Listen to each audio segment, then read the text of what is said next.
Good morning, you guys. It's pretty windy out here, but I wanted to let you guys know what I already have planted in my raised beds on May 1st. I would have showed you guys everything yesterday, but I had such a busy day and a ton to get planted in one day. So I'm going to go around and just show you. Jason built me some extra raised beds too. So I'd like to show you what I'm doing in those. The new raised beds are only a foot high, so I have perennials in there. And that's strawberries and yeah, I did strawberries in there. And then a couple other things, so I'll show you, all right?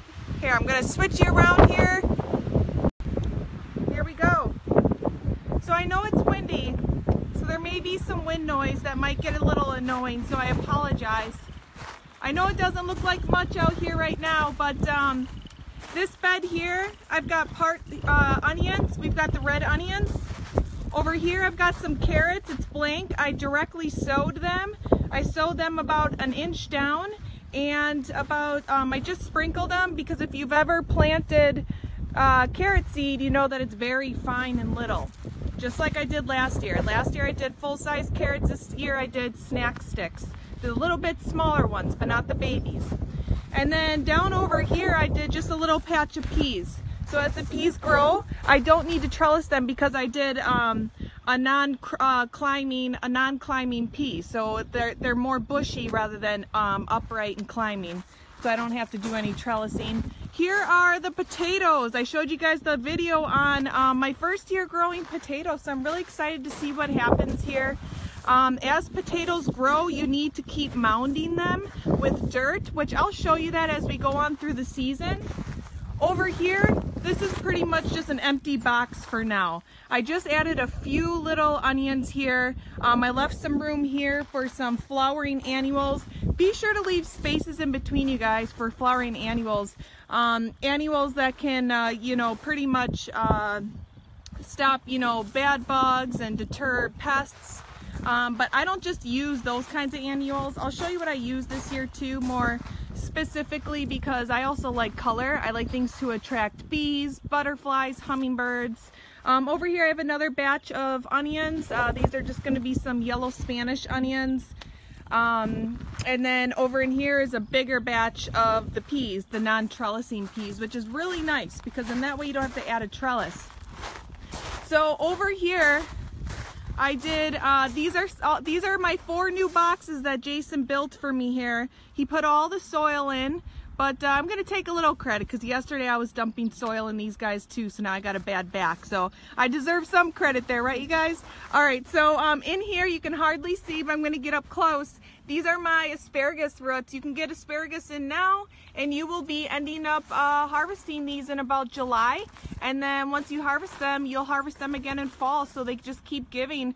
And asparagus roots, you know, can last, you know, anywhere from 5 to 10 years or longer if you take good care.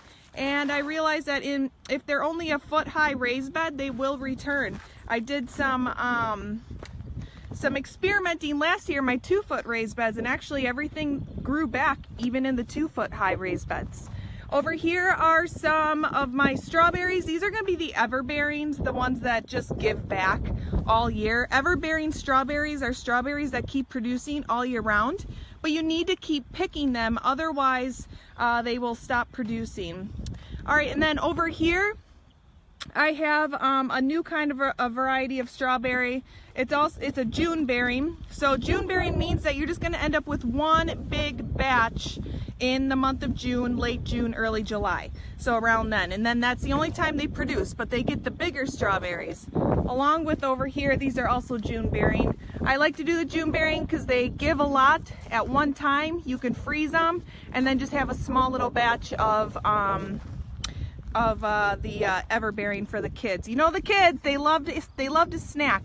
So I'm going to let you see here too. I kept the strawberry plants, you know, pretty far away. They're about 18 inches apart. In the ground you can go even further if you want, because just expect that in the first year it'll look bare. But strawberries, they get shoots. And when they get shoots on them, all the shoots can produce anywhere from 1 to 5 new growths on a shoot, and they actually shoot out and root into the ground. And then they just keep multiplying year after year, every time they come back. Let me show you over here. I actually have a variety These ones are the pine berry strawberries.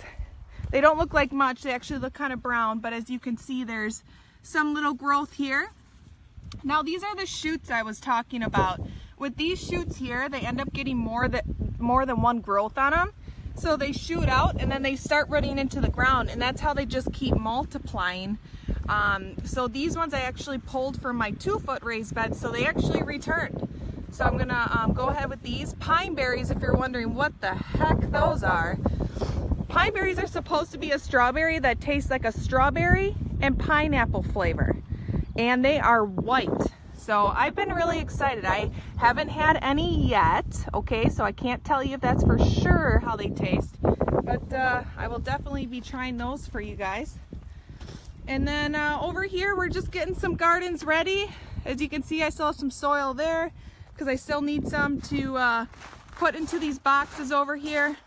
One more thing I want to tell you guys about the strawberries is as soon as I plant them, or say you have some that already come back, fertilize them and use a dry fertilizer. I use an organic fertilizer. I get it on Amazon. You can get it at you know, your Home Depot, your Lowe's, but make sure it's an acidic fertilizer for those strawberries. So like strawberries, blueberries, raspberries, they all love the more acidic fertilizer.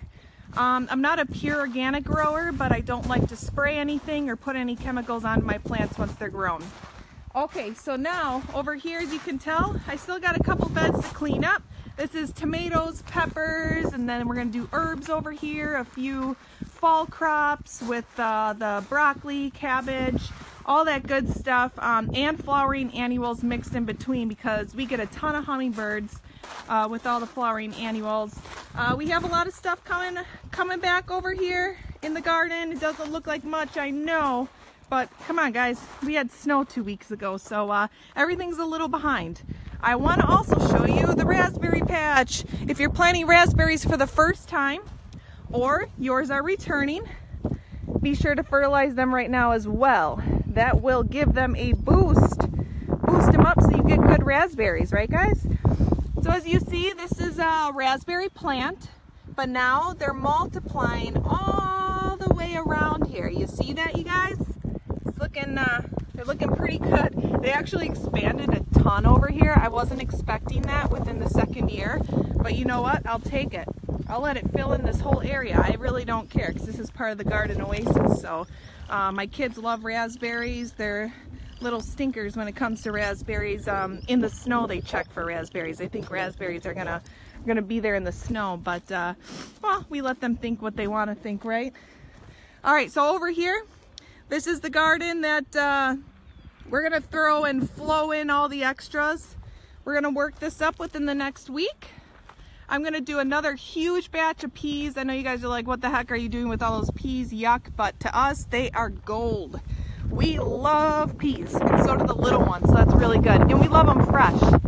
The kids like them cooked too, but I can't stand them cooked unless there's like a ton of butter on it, you know? I mean, come on.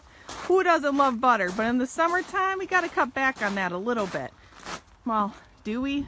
Nah, we live in Wisconsin. It's okay. All right, so over here, we're going to end up taking out this pathway and expanding this garden here because we want a little bit more privacy. As you can see, we can see directly like the road. And, you know, we don't want to see the road. And things are getting louder over here too with the interstate and all the construction.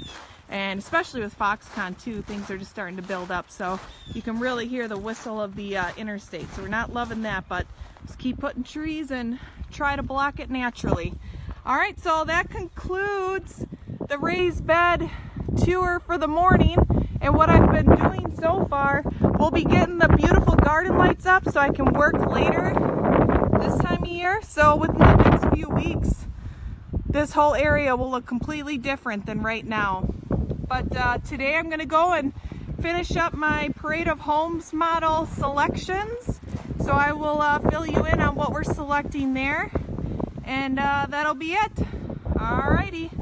Well, thank you so much, you guys, for listening in this morning. My eyes are watering, so I probably look like a Coyote Ugly right now, like all the mascara is coming down. Yeah, well, what you gonna do, right? I gotta get some work done, so we'll see you guys later. All right, have an awesome day.